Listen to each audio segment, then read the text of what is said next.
Station of the Cross number 3, Jesus condemned by the Sanhedrin. The reading is from Mark 14, verse 53 to 65. And they led Jesus to the high priest, and all the chief priests and the elders and the scribes came together.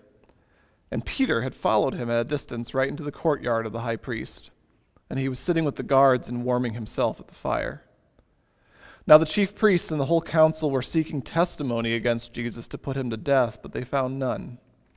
For many bore false witness against him, but their testimony did not agree.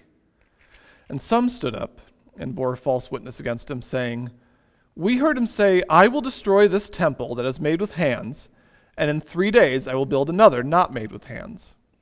Yet even about this their testimony did not agree. And the high priest stood up in the midst and asked Jesus, 'Have you no answer to make?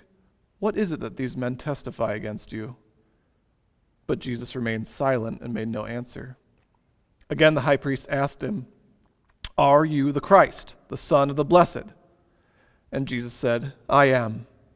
And you will see the Son of Man seated at the right hand of power and coming with the clouds of heaven.' And the high priest tore his garments and said, 'What further witnesses do we need? You have heard his blasphemy. What is your decision?' And they all condemned him as deserving death.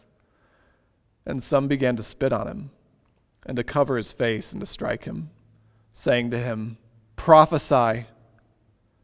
And the guards received him with blows.